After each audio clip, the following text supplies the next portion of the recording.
This is Radar for On the Radar Entertainment Blog, coming to another edition of Movie Reviews and Observations number 94. Wow, I can't believe 94, man. We're getting up there in the hundreds since the pandemic started and everything. So as you get towards the end of your list from the last couple of years, you go with what you can get from other libraries or off the internet.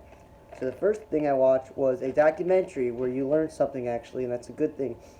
It was about George Harrison and his business partner making this British movie company to revive British, movies industry, the comedy industry, all these things that had been lost, and they built this thing, post Beatles success, and it was open for 10 plus years. So any, small time filmmaking company, like indie company, can last that long. Yeah, you would say that's the success more than a failure, because obviously it was all about making movies that nobody wanted to make, like Monty Python stuff and some other things. And George got to act in some of these movies, and then it grew into this huge thing where they're trying to make money. And after a while, obviously, that's not what George intended.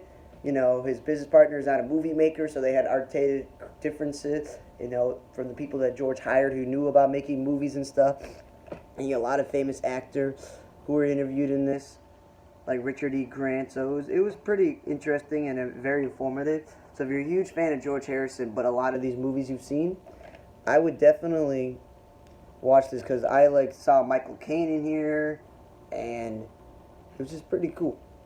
The next movie I watched was The Shed, where these two best friends get picked on by other people, and this girl that used to be their friend dated one of them and hung out, and his parents are dead, so he was raised by his veteran grandfather, and and there's some sort of vampire that makes another person a vampire, and then that vampire is in the shed and kills people and stuff, and he's got to make decisions. Do I kill the guy? Do I feed the bullies to him? I don't know. So it's a very short movie, horribly overacted by the two sheriffs in the movie, and the girl interest in the movie and his friend. And you know how it is, either nobody survives or people survive, and it ended on a cliffhanger with, we didn't check the trunk, so maybe the creature's in the trunk, and that his friend also became a vampire, which is really weird and stupid.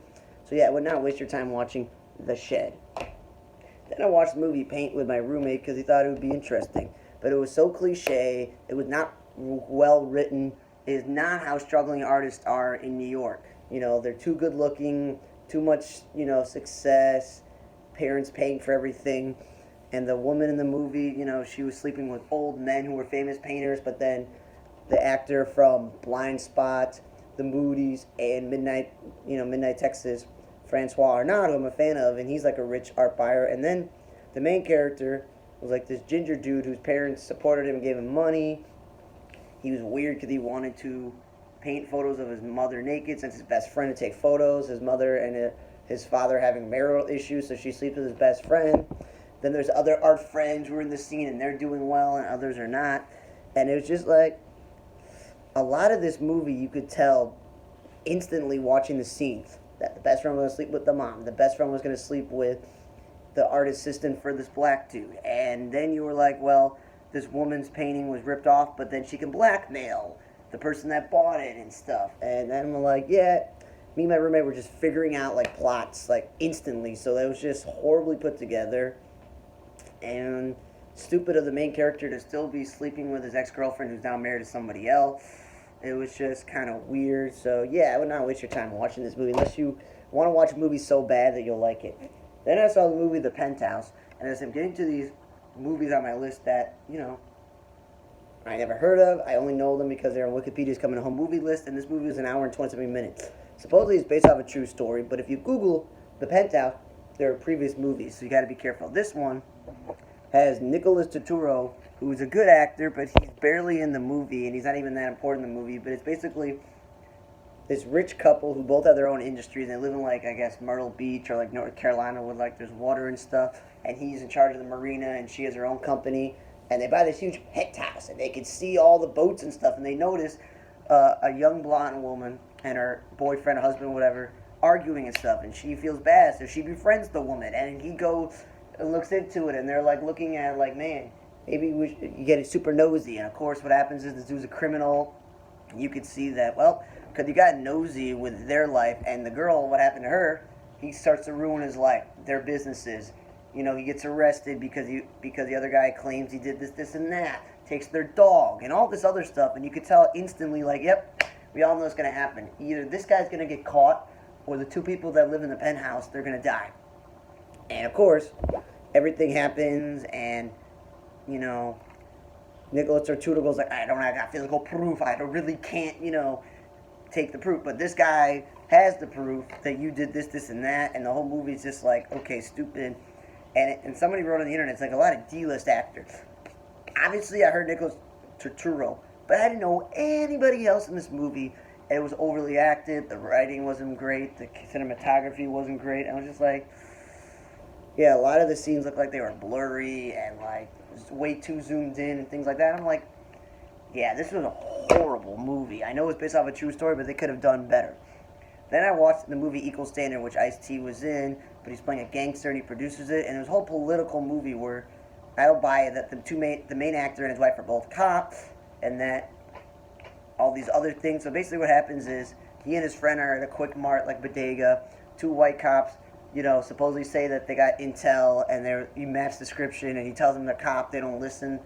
The white cop, one of them shoots the black cop. He refires back. He lives. The other white cop doesn't, and it's like a whole political, racial thing where it's like, the black cop is a murderer, should go to jail, or the white cop is racist, and all this other stuff. And there's like gangs and, infighting within the police station and stuff. And like, I'm glad this movie was only an hour and a half-ish, like 97 minutes, because, again, horrible acting, horrible writing, very cliche, very, poorly put together. And I'm not calling this movie an action movie live. It was drama. It was pretty darn boring. Yeah, some people got shot, but yeah, not so good. Then I watched the movie Respite, and it was basically not the world's greatest written movie or the world's greatest acted movie, but it wasn't bad and it wasn't good. It was okay. It was decent. Basically, a cop who's now a private eye detective. He's hired to look up a missing college student, and then he bumps trails with a guy he used to work with, and that guy's new partner who's shady. And as he's looking for this college student who's a Muslim student who was adopted from Afghanistan and stuff, they start realizing there's a chain, like reaction. It's like, wait, there's a connection. There are other young Muslim men being found killed, and all these other men are just dying and stuff. You're like, hey, what's going on? Is this like a cold case? Is this some like serial killer? And I was confused at the movie because the parents are white, they adopted him. All the cops and this Michael Bazell dude who doesn't seem like he's white, and the only white people in the movie are like the white supremacists that they're looking into and all these other stuff. And Carter Redwood's in there, and I was like, oh, I know that guy. He's an FBI international, so I recognized him. But I just was like, you know what? Overall, them uncovering this thing, this person had to have a very extensive knowledge of Afghani culture or the Middle East, about these warlords or these militias fighting and getting visas to come here, but then doing the whole ritual of dressing up little boys as girls and raping them. Like, that is just way over the top. But, and then the movie just kind of ends with, like, the mother saying, thank you for finding our boy. He's going to get the help he deserves. And then he just drives away. It's like, okay. But then they throw in the whole, he lost his son, and never got to find him, and his whole life blew up with his ex-wife and all this other stuff. So it wasn't bad. That's why it's a movie that's on Tubi. It's on Hoopla. It's essentially like a straight-to-DVD, like 80 to 90-minute movie, where it's like not bad and not good. So overall, it was okay. It was definitely better than Equal Standard, because it was like they're uncovering something. Definitely better than Penthouse. Definitely better than The Shed, and definitely better than Paint. The last movie I watched, I feel like the best movie I watched this week, was called Proximity. It was like almost a 2-hour movie, but you know what? This Eric DeMusi dude, he directed, written, story, and he produced it, and this Ryan Masson did a good job. So basically what it is about aliens, abductions and stuff, and this one, young adult who's like a scientist, mathematician, whatever, for like NASA and whatnot. He's out hiking and he films Alien, and the whole movie is him, going viral, people saying he's a fraud, he's really doing this, and the whole movie was like him trying to figure out, am I making this up? People are going to take the story, and then I'm like, okay, after a while, I'm like, this is kind of boring, because it's turning into a drama. Then you add all of the alien stuff, all the technology, the secret government agency, and their androids chasing them, and even though they brought a girl in there who also was doing it, and then you had like this old dude who's like one of the original people who was, abducted. So, and then they had this tech dude. It turned into a very good movie from what it was, about a boy, nobody believing him that he was abducted, but people do believing him, and it was just like, it got better when you brought in the secret agency, aliens, the other people who were abducted, and the tech guy. So it picked up 50 minutes into the movie and turned out to be a good movie. Not a great movie, not a bad movie, because the writing was like kind of okay-ish, a little clumsy and stuff like that. Nice scenery and things like that. But yeah, I would say that Proximity was the best movie I watched this week, based on the fact that there was like aliens and science fiction and actually something happening, instead of just a bunch of talking and leading up to stuff. But yeah, so Accidental Studio, if you're really into George Harrison or the movie that this studio, handmade made, I would definitely watch it. Do not watch The Shed or Paint. Not great. You can figure out the plots. Penthouse was horrible. You can figure out the plot. And Equal Standard, you can definitely figure it out. So when you can figure out the plots instantly when watching these movies without even having to look on the internet, don't watch it. Respite was, not bad. I would say it's probably the third best thing I watched this week after Accidental Studio and Proximity.